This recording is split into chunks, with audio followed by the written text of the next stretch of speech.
What begins with Sumner's speech on the Senate floor on May 19th, 1856, which is a 2-day speech, is then followed by, on May 20th, an attack by the Missouri ruffians led by the former president pro tempore of the Senate and acting vice president, David Rice Atchison, a member of the F Street Mess, leading a militia to physically destroy the Free State capital of Lawrence, Kansas, in order to try and wipe out the Free Staters in Kansas.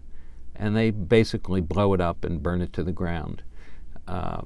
And this is followed then by the caning of Sumner, and within a few days, far away in Bloomington, Illinois, a convention of under 400 people on the 3rd floor of a building harboring a general store and hardware store, the first convention of the Illinois Republican Party led by Abraham Lincoln. 10 days, period. 10 days it shook the world. Lincoln is trying to hold together this group of people. He doesn't know if this convention is going to work. The Republican Party is both a movement and a party, and it's created state by state before it becomes a national entity. So the New York Party had already existed, the Ohio Party, the Michigan Party, but not in Illinois. So Lincoln, who's an old Whig, is trying to bring in these conservative old Whigs. He's trying to bring in anti-slavery Democrats who hate the Whigs and the Whigs hate them. He's got to deal with radical abolitionists who are suspicious of him, and at the same time the conservative old Whigs want to cast out and destroy. And then there are the know-nothings. They are nativists. They're anti-immigrant.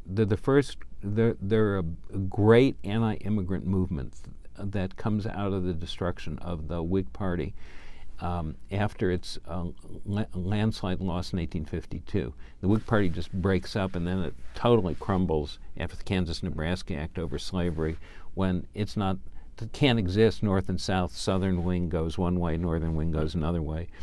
And a large part of it goes into the know-nothings, and they decide that they're going to run a party against immigrants. Against Germans. Germans and Irish. All right. Because in 1848, you had the failed revolutions in Europe, and the Germans came over, and in Ireland you had the potato famine.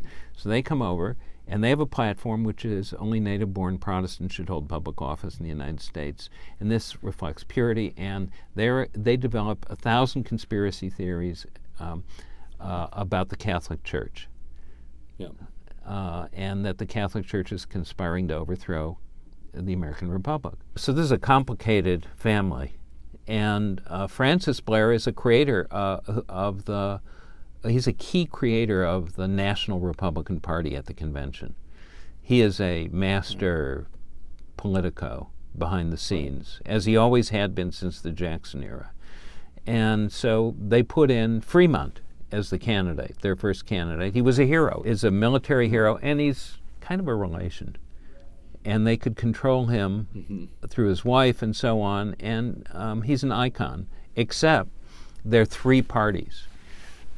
There's the New Republican Party, which is opposed to the extension of slavery in the territories. There is the Democratic Party, whose candidate is the old warhorse, James Buchanan, a man whose time it never was, and now finally, because everybody else is exhausted, they put in what Douglas had called the old fogey, right?